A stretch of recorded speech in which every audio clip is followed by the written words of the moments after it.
All right, it is another Tuesday evening. It's about 4:59. It's almost 5 o'clock, so we'll give people a few minutes to show up, and we'll have some fun tonight. Um, so yeah, it should be a good one. We're gonna do a flip cup pour with a block mold from PTownSubbie. So we'll do three colors tonight. Um, and it'll be a good time. We'll talk about last week's project. We'll talk about we'll talk about some mail that we got. We'll cast some blanks and have a good time. Jim and Angie, how's it going? I'm assuming the usual for the Tuesday afternoon, computers and work. How was your guys' weeks?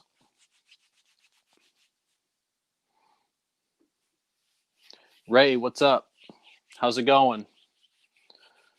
We're gonna cast some Alumilite clear slow tonight.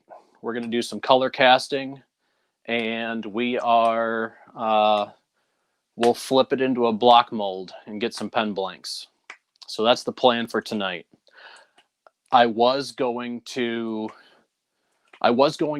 turn something, but all my pen kits and all my turning stock, all my pen kits were mostly Tiny Giants, and I know we've turned Tiny Giants before, so I decided that casting pen blanks, even though we've done that before, I decided to do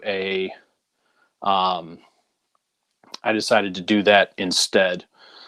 So we'll talk about that in a bit. Andrew, what's up? You getting ready to release any videos soon? Carol, how's it going? Got some people showing up. This is good. So before we get started, I mentioned that I decided not to turn tonight, and that was partially because most of what I have are Tiny Giants, slim lines, and then I have one Junior George. Those are basically all the pen kits I have. I was probably going to put in an order at either Turner's or Classic Nib soon-ish for pen kits. For those of you that turn, what pen kits do you guys like to turn? I usually do Zens, Juniors. I do have quite a few Tiny Giants, so I do those quite a bit. But what are some of the ones that you guys like to turn that I should consider ordering? I'm just curious. So let me know if you guys get a minute. Anderson Smoke Show says, I've got one coming Thursday or Friday. It's a master built modification video. Doing a cook on it Saturday. Probably a beer can chicken versus spatchcock chicken in my Camp Chef. I am absolutely going to watch that because I have watched quite a few spatchcock chicken videos recently from some of the other guys. So especially with it being on the Camp Chef, I'll be looking out for that one for sure. For sure. Ray says I do more Sierra than anything else. That is a solid kit. Sierra and Steampunk.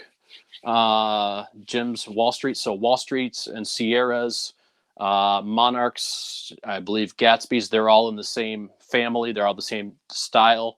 So those are solid. Those are solid kits for sure. Angie, where do you get your Steampunk kits from?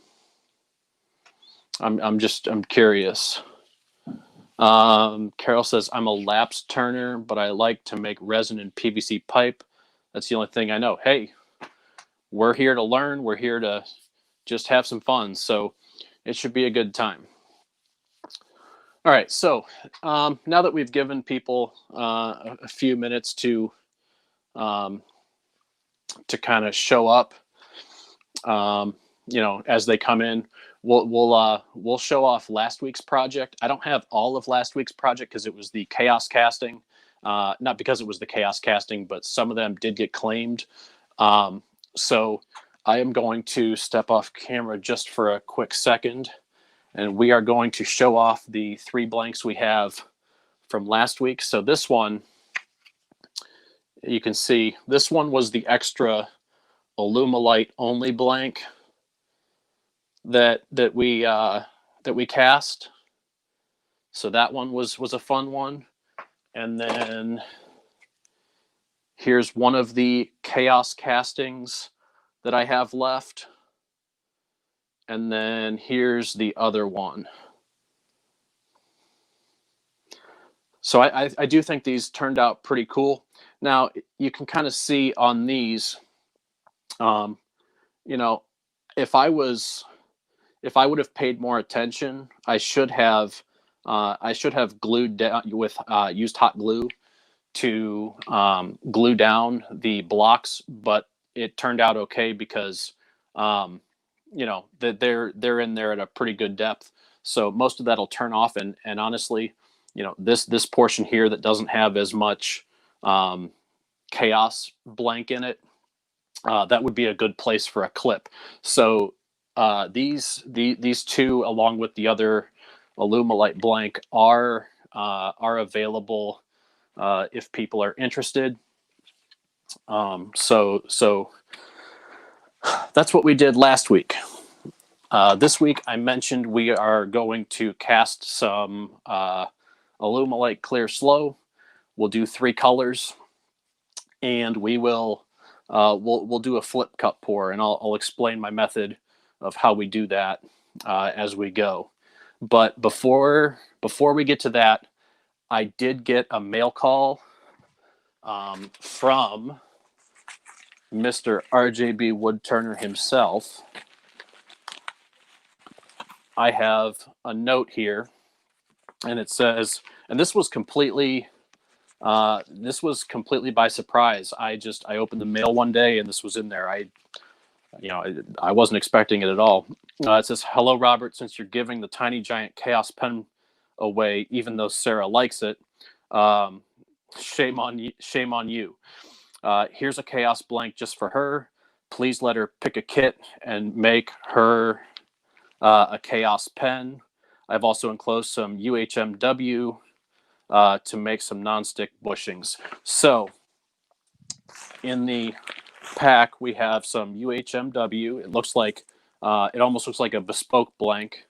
It's probably I don't know, 5 or 6 inches long, that I can make some nonstick bushings if I need them. And then he also sent another chaos blank. So this is going to be a pen for my wife as soon as she picks a kit, which might be a Tiny Giant, might be something else. So who knows? So that was pretty cool. So now that we've done that, I do want to thank Bob for that. Also, before we get started, I do want to thank my patrons, Mark and Angi. I do appreciate your support over there. So thank you for that. You guys are great, and I do appreciate you guys. All right, so I'm gonna check the chat real quick. Ray says, okay, Angie says Penn State has the steampunk kit. That's good to know. Ray, I do them because of the clear cast label blanks, plenty of tube area. Yeah, I don't do a whole lot of clear casting, but when I do, it's either for Sierras. Sometimes if it's a watch parts clear cast, it might be a junior. But yeah, that's good. Andrew says, I like that color against the wood. Yeah, it's good. I think we used, if I remember right, I think we did a green, a silver, and something else. I don't remember. But yeah, they They blended real nice. Thanks, Ray. Doug at Pole Barn says Bob's a good guy. He is a good guy. I've said it before and I'll say it again. He is the reason I'm into turning, or at least turning pens. He is my primary source for learning to turn pens. And, last week he mentioned that he cost me a ton of money because the lathe is quite the addiction, and it can be expensive, but I have absolutely no regrets over it. So we will go ahead and turn the camera around, and we will get started tonight. So if I go ahead and turn the camera, I'm just going to do the one block mold. So I'm going to pour, I believe it's 540 grams of resin over 3 colors. It's going to be 180 grams of each color. So what that means is we'll do 90 grams of A and 90 grams of B, since Alumilite clear slow is a 1-to-1 ratio. Okay. I'm going to go ahead and adjust this just a little bit. I'll go ahead and get my gloves on. You always want to make sure you're taking the right safety precautions. Some people are quite allergic to Alumilite, so you want to reduce the skin contact as much as possible. So gloves are always a good idea. Make sure you're never wiping your face when you're casting, because if it gets into your eyes, that's just a really bad day. So here's our block mold. I'm going to try and get this to focus, but this is a PTownSubbie mold. It is 5 1/4 by 5 1/4 by 1.5. It's a block mold. You can see that there. I do have a link in the description to this mold. If you're interested, you can kind of see it. This is how it looks. So that's what we're going to use tonight. I'm also going to grab a few cups, 3 to be exact. And what colors do you guys want to see tonight? I have Divine Pigments from Divine Island Design. I also have Caster's Choice mica powders. So what kind of colors do you guys want to see tonight? We'll make this a people's choice, a viewer's choice. What kind of colors are you guys interested in seeing? We'll also, I don't know if I mentioned this before, but we'll use the Harbor Freight pressure pot tonight instead of the California Air Tools pressure pot, just because we're only doing one block mold. So it'll be a good time. What colors are you guys interested in? Maybe we'll do some Divine Pigments. Let's see. We did green and silver last week.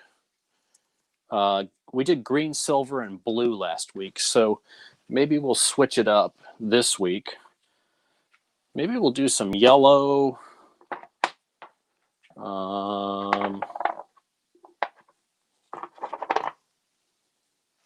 Maybe some neon green.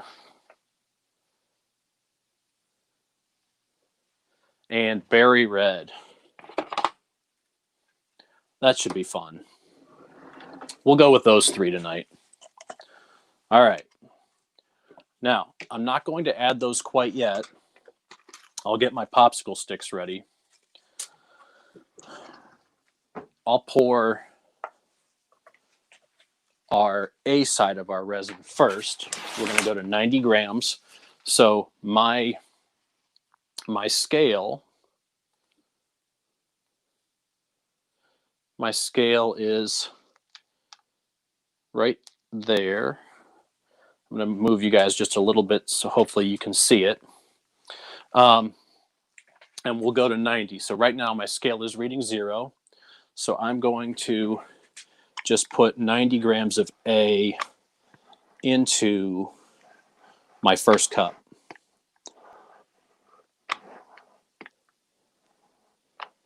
The pumps that I use allow me to have a nice controlled amount that's dispensed so I don't go over on the resin. That's really, really helpful.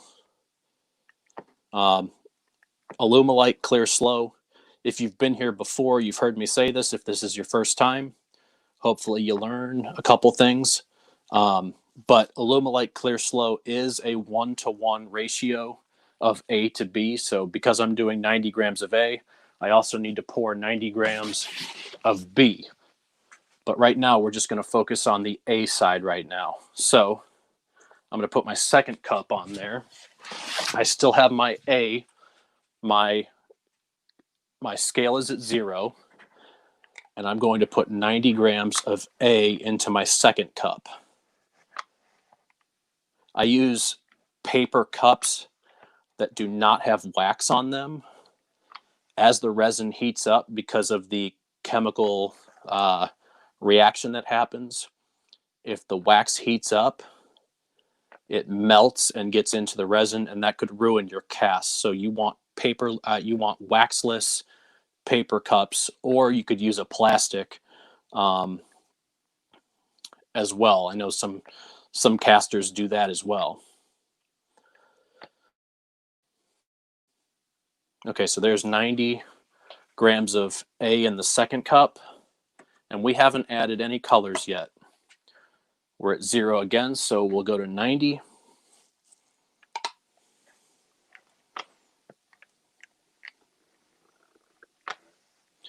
There's 40,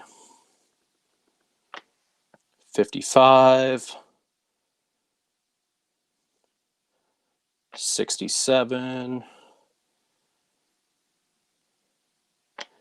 79, 85. This is where it comes in really handy that you can really control the pour.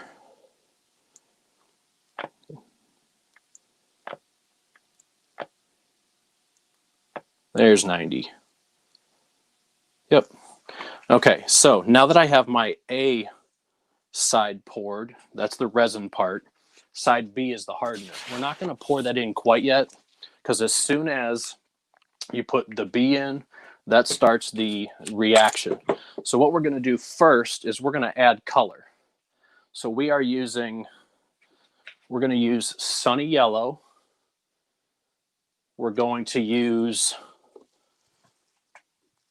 Key Lime.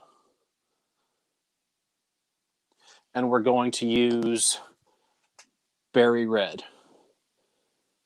if it'll focus. And these are Divine Pigments. And again, I do have links to the Divine Pigments in the description. They are available at Turner's Warehouse as well as PTownSubbie. So both of those links are in the description. Now with Divine Pigments, I like to stir this a little bit just to make sure we've got a good consistency. And with the pigments, with the Divine Pigments, I do like to use quite a bit. So I'll drop some pigment into the cup, and then I'll kind of give it one more good scoop, and then we'll put that in there. And then I'll close that up. So now that we've done that with yellow, we'll do that with green, and then followed by red. So a new popsicle stick, stir. The one nice thing is Braxton Frankenberry, who owns Divine Island Design and formulated these Divine Pigments. He recently came out with the squeeze jars, which look really nice. So when I use up these jars, I'll replace them for sure with the squeeze bottle version. So we've got our yellow, we've got our green. Now we just have to do our red. So again, we're going to stir. We're going to drip some into the 90 grams of resin, our A side. And I like to go a little heavy on the red just because sometimes if you don't get enough color, it comes out lighter, so the red might end up a little bit pink, but I really do like this red. So now that I've added my color, I'm going to close these up and I'm going to put these colors away.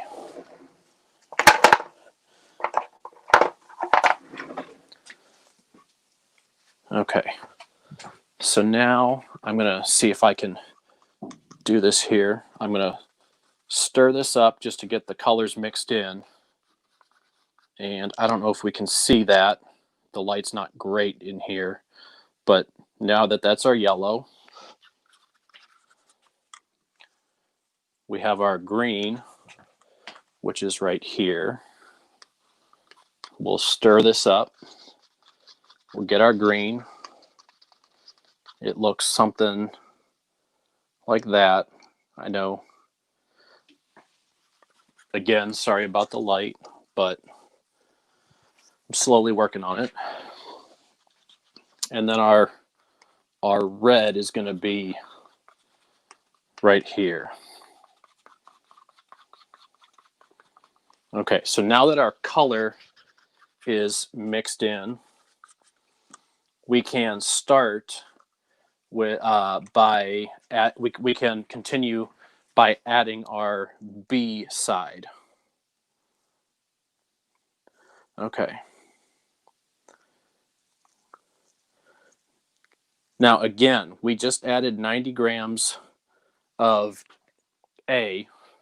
We also added pigment, which is our color, and then we also added the popsicle stick. So those all have a weight. So what I do is I put the cup on, then I turn on my scale, and it should read 0, which is exactly what happened, which is what I want to do, because now I can add my B side, which is the hardener of Alumilite Clear Slow. This is the hardener, and I can add 90 grams of B. So now we're just going to add our B. And as we add our B, as that A and B start to mix, that's when that reaction, that chemical reaction happens, and the resin starts to mix and cure and do what it does to become pen blanks or whatever you're casting. With Alumilite Clear Slow, you do have a 12-minute open time, but if you're in a warmer climate, like if your shop is, warmer, then you might end up not having 12 minutes because you are starting at a higher temperature. Whereas if you're in a colder climate, you might have a little bit longer because it takes a little bit longer to get up to that temperature. I'm at 0, so I can go to 90 again.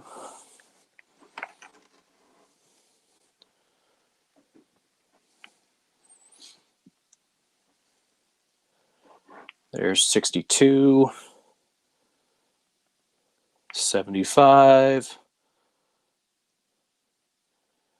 85, 86.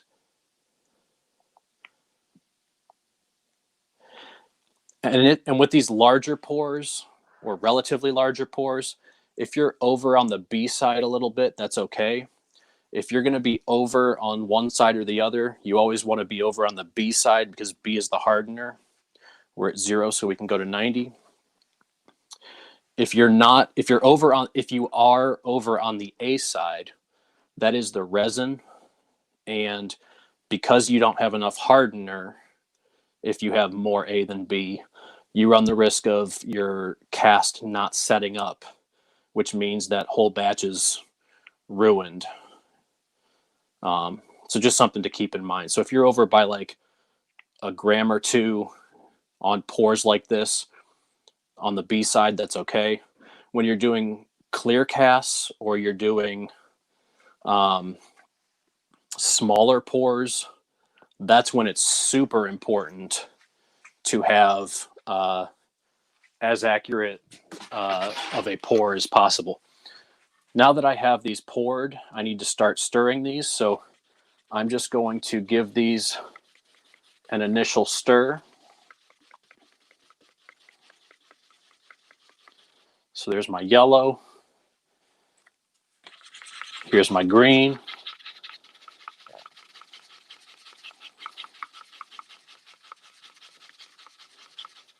And then red. Now, as I'm stirring these, I'll kind of keep an eye on the colors. If I think the colors are good, then I won't add any more pigment. If I think that the resin could use more pigment, I'll go ahead and add that. But right now, I think we're okay. Now, for these flip cup pours,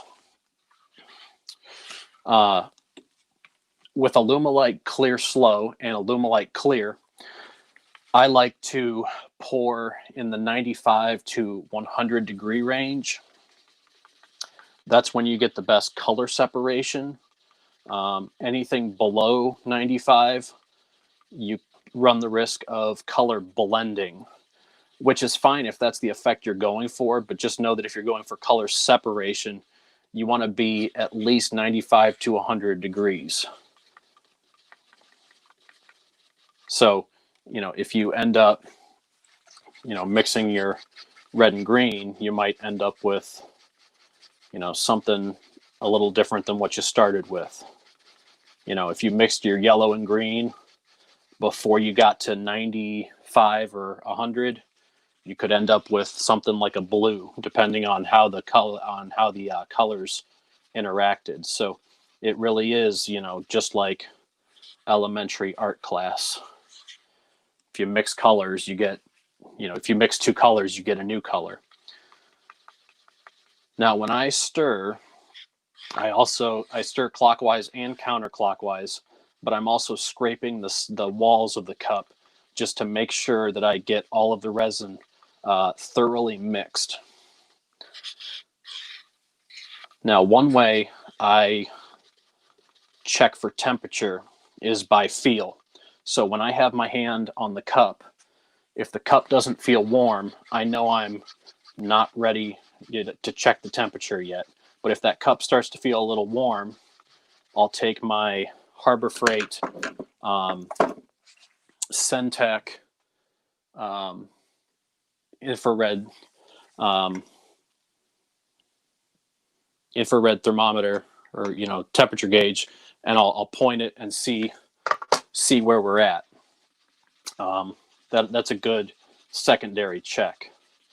There are some casters who are good enough that they don't need that. They just go by feel because they've done this for a long time.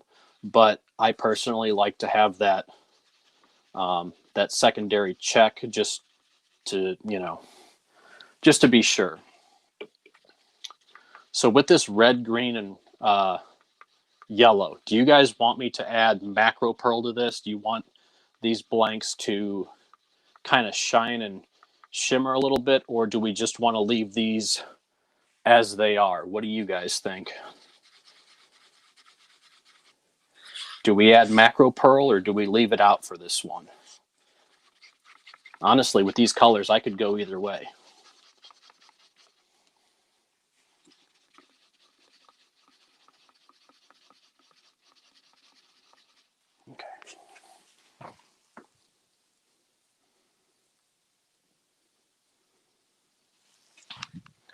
Okay.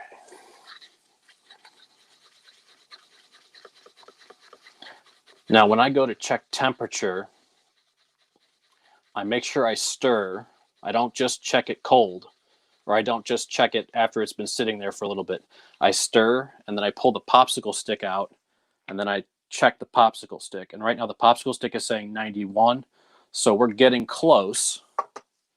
So I'm going to go to the green, and we're going to stir that for a little bit. Now, with color separation, I mentioned earlier that it happens between 95 and 100 degrees at minimum. So as long as 2 of these 3 colors are at 95 degrees or higher, we should get decent color separation. I'm going to go ahead and check this green. This green is also reading 90, 91, which is about typical because they were all poured roughly at the same time, so they should be about the same temperature. But we are getting really close to being ready to pour. So with the flip cup pour, what I'm going to do, I'm going to check this red real quick. This red's at 92. Okay, I'm going to take this old Powerade cup, and I'm going to pour the resin into there, and then we're literally going to flip it over onto the block mold. So before I do that, I'm going to add some macro pearl, and you can add as much or as little as you want. I usually add 1 scoop to each color, and then I just stir it in.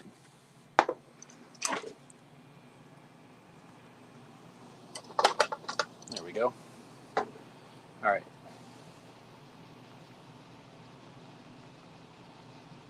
So we're going to stir that in. We'll check our temperature. Our temperature says 97, so this yellow is ready. And you can add macro pearl at the beginning, you can add it to the middle, you can, as long as you add it before you pour, then it doesn't really matter. It doesn't really matter at what stage you add it. You just want to make sure you get it stirred in there pretty good. Okay, 96. Okay, so we are basically ready to pour as soon as I get this macro pearl sufficiently stirred in. Stirred into these. Now, in general, whatever color you pour in last tends to be your dominant color when you do a flip cup pour. I'm going to do this a little bit differently. I'm just going to kind of randomly mix these when I pour these. So what I'm going to do is I'm going to bring in my cup. I'll add some yellow, we'll add some green, we'll add some red, yellow, green, red.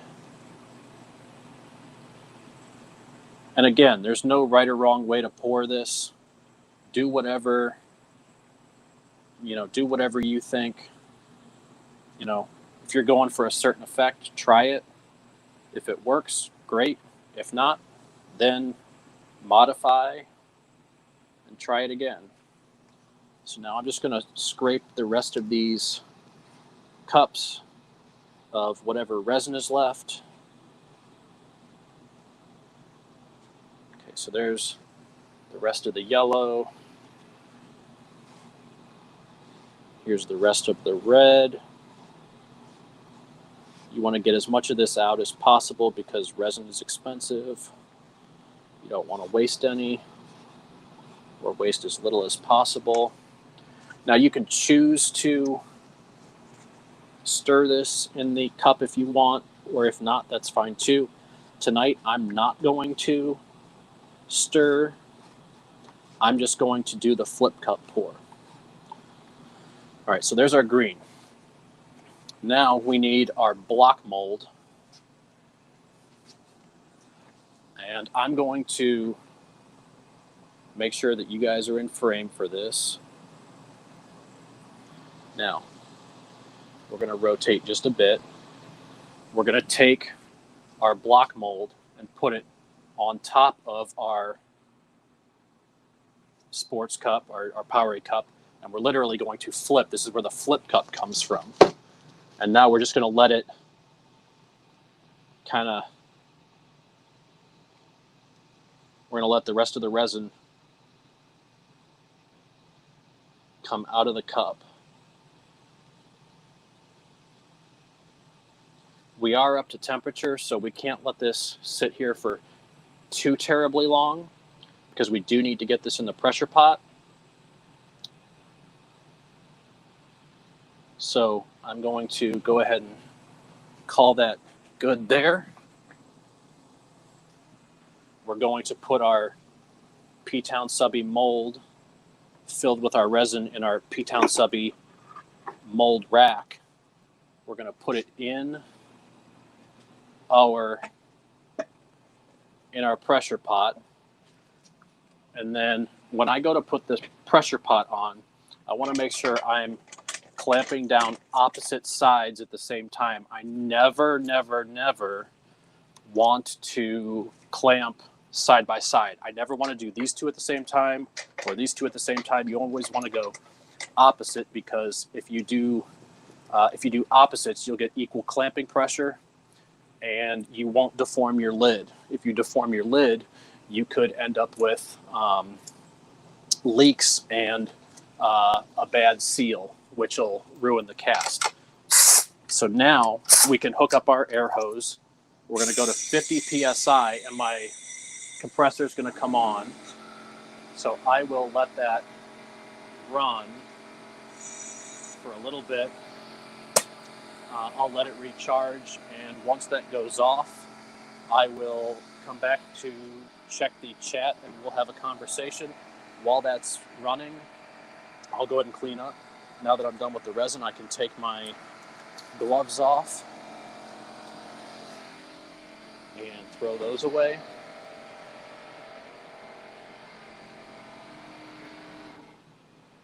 Okay, so it's about 5:30 now. It's a little bit after 5:30. So Alumilite Clear Slow does require a 4-hour pressure pot time. So that means I'll probably take this block out of the pressure pot at around 9:30. So that will be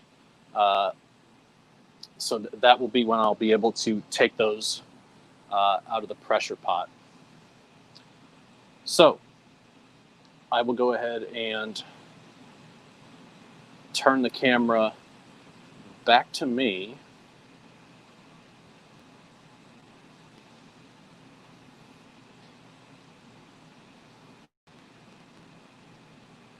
And what questions do you guys have for me?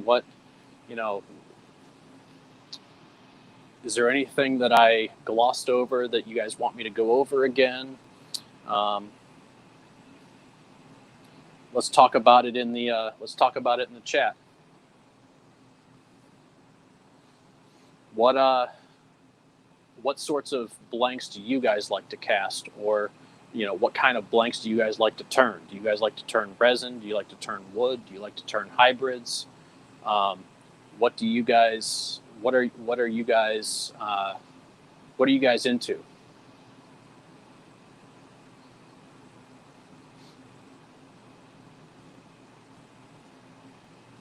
I know for me personally, I do like to turn. I'm mostly resin and hybrids. I mostly turn Alumilite blanks, but I do occasionally turn polyester resin. Polyester resin is tough to get started, and it stinks pretty bad, but it shines, in my opinion, it shines the best when you polish it. But I do like to cast with and turn Alumilite for the just how easy it cuts when you take a tool to it. So that's my personal opinion. So I've cast quite a few pine cone blanks, sweet gum pods. I've done stabilized burls. Honestly, I just like to turn it all.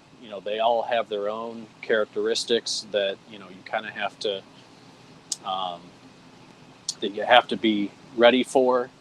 But as long as you kind of know how each blank acts, it's not a big deal. Angi says, did I miss it, or do you not use mold release? So with my HDPE molds, because HDPE is already kind of a nonstick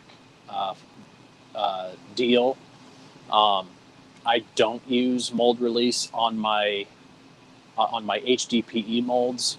But if I'm doing handle blanks, or something or bottle stoppers, something like that, I know I have, if I do like this mold here is for bottle stoppers. It's a silicone mold. This one here is for bespoke blanks. It's also made out of silicone. I also have some Jissy style silicone molds and some tube in molds. All of those silicone molds I'll use mold release on. And there's there's two styles of the Stoner mold release that are available. This one is the urethane mold release, so it's good for like Alumilite, because Alumilite is a urethane resin. There is there's a green can of Stoner that I believe is for epoxies, but I'm not entirely sure on that. But I will use mold release for my silicone molds, but I don't use it for my HDPE molds. Some people do, but I haven't found the need to do that, just because as soon as I unscrew the mold, I'll show you guys here. Here's a pen blank that I use. What I'll do is I'll unscrew these 3 screws. I'll take a hammer and hit this side off, and then I'll just hit it a couple times on the table, and it pops right out. And there's no it just comes right out. So with HDPE, I don't use mold release, but anything else that is the blue silicone mold, I do. And and all of my molds that I use are from PTownSubbie. Fred is the guy who owns that with his wife Tina, and they have been super good to me, and I love using their stuff. Carol says, are there no bubbles that you have to use the flame? So with Alumilite Clear and Alumilite Clear Slow, tonight we use Clear Slow, the pressure pot takes care of the bubbles. A lot of times with epoxies, epoxies don't necessarily require a pressure pot, but sometimes they will use flames for epoxies to pop the bubbles. It also depends on what kind of product you're using. Not all resins and epoxies are rated to do the same exact thing. Some are good for pen blanks, some are good for, pen blanks are turning blanks. Some are good for tabletop epoxies. They're usually good for pouring in thin layers to coat the top, because it's a tabletop epoxy. But that means they might not necessarily be good for pen blanks. So some epoxies, you use a flame to pop the bubbles, but with Alumilite, that's why we put it in the pressure pot. The pressure pot takes care of those bubbles. What it does is it doesn't necessarily get rid of the bubbles, but what it does is that pressure that's introduced, it squeezes those bubbles down to a super microscopic size that our naked eye can't see. So that's what allows the curing process to happen over those 4 hours that the Alumilite Clear Slow is in the pot. So that's why the flame isn't required for this. It's the pressure pot that does the work. Jim says he started with PR and still use it, and Alumilite and liquid diamonds. Yeah, so with PR, PR is polyester resin. That doesn't require a pressure pot. It also doesn't require a flame. You just cast it. That's the nice thing about polyester resin. The only bad thing about polyester resin is you absolutely have to have an extremely well ventilated area, because that stuff stinks like no other.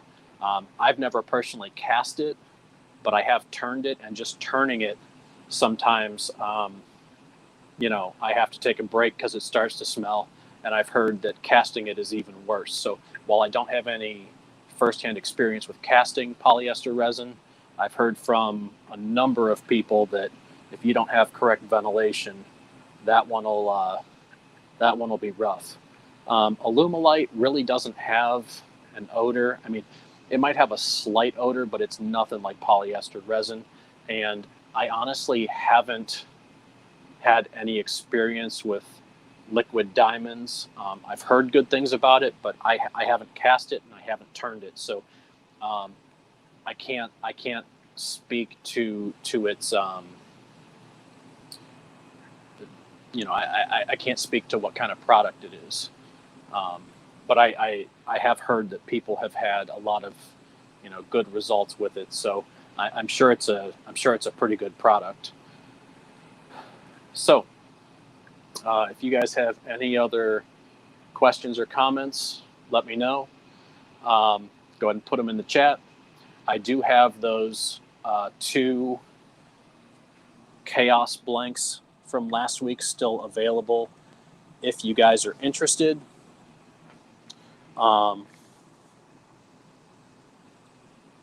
So here they are. These are the chaos blanks. Here's the Alumilite only blank. Again, these are available. If you guys are interested, just send me a message. The best way to get a hold of me is through social media. An Instagram direct message would probably be the best. My email is also in the description of this video. I also have all my social media links in this description. So if you want to follow me on any of the various social media platforms, all those links are in there. Jim says PR in pressure pot and open outside. Yeah, open outside is absolutely key. I know people who have put polyester resin in pressure pots. It's not going to hurt anything, but I've also heard that people have pretty good luck without having a pressure pot. And a lot of people start with polyester resin because it doesn't require a pressure pot, which is nice because it is an investment, and sometimes you start where you start. Carol says pouring PR is absolutely horrible. Liquid diamonds is wonderful but expensive. What is the price on liquid diamonds? Because I couldn't even begin to guess. I know Alumilite Clear and Alumilite Clear Slow, the stuff that I use, I buy it by the in 16 pounds, 16 pounds at a time. So you get 8 pounds of A and 8 pounds of B, and it ends up being $160 for the for A and B together. So it ends up being about $10 a pound, which is, it's funny because it's a 16-pound kit, but then when you go to pour it out, you measure it by grams. So yeah, there are definitely resins and epoxies out there that they all have their place for different types of castings. I have only ever cast with Alumilite because that's what I have had luck with, and that's what that's what I started watching.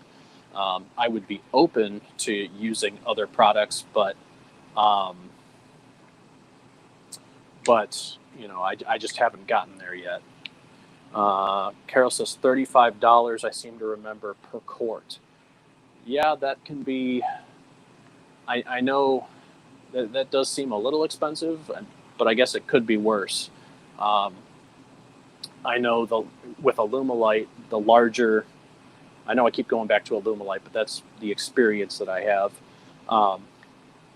with that, I know the larger quantities you get, the cheaper it gets. So I think you can get a 2-pound Alumilite clear or clear slow kit for like, I want to say it's like 30 or 35 bucks. I honestly don't remember. But then the 16-pound is 160. And then I know you can get ginormous ones, and I don't even remember those sizes, but I know some of the guys get it by like the ginormous fulls. I don't even know what the, like, it's literally gallons. I don't know. It's almost like I don't know. They get like 5-gallon water cooler type deals, or I don't know what the size is, but I know they're massive. They would last me forever. I don't know if I could go through it that quick. They end up being like $500 a pop, but the unit price ends up being even cheaper than what I get. So, I mean, if they can go through it, great. But you go through what you can go through. So, yeah. Okay. The only trouble I have with PR is miniature pine cones and 3/4 PVC not filling the voids. Yeah, that would be, and that's not just a PR thing. I know when I do pine cones, I really try to cast my, when I pour the resin, I do make an effort to really pour as much in the voids as I can. I don't just try to top coat it, and if it looks full, I claim it's, I say it's full. If when I pour pine cones, pine cone blanks, I really try the best I can to get the voids, because that's just a pine cone thing. That's not just a PR thing, because it happens when I pour Alumilite too. But sometimes that's just how the blanks, that's sometimes just how the blanks cast, and I usually fill those voids either with CA, or I fill them with some 5-minute epoxy that I put some pigment in to kind of try to hide some of those voids, and it usually turns out pretty good. So yeah, this was a fun one tonight. I really appreciate you guys hanging out with me. If you guys want to support the channel at all, I do have Patreon. That link is in the description. If not, that's fine. Another good way to support Crosscut Creations is to use the Amazon affiliate links either in the description of this video, or if you go to my website, cross-cut-creations.com. I have, under the Tools I Use tab, there are Amazon affiliate links. Those are pretty cool because it costs you nothing extra to use an Amazon affiliate link. So even if you click on, the link that I have, if you're not going to buy that tool, that's totally cool. But whatever you search for while you're on that tab, whatever you put in your cart and purchase, because you use that Amazon affiliate link, I get a small percentage of that. So it costs you absolutely nothing extra. All it costs you is whatever you put in your cart, whatever the price is, what you pay your normal price for whatever items you buy, and I get a small percentage of that. So it literally costs you nothing extra. So that's pretty cool. Thank you, Jim. I appreciate that. I just, I try to get as much information out as I can. I know some of this is a little redundant, but sometimes it's good to be, it's good to be reminded of the key parts of casting. So I appreciate you guys being here. I do want to once again thank my patrons, Mark and Angi. You guys are great as always. I do appreciate you. I can't express that enough. So if you guys have anything else, if we're good here, we'll call this a night, and we'll see you guys next week. Have a good one.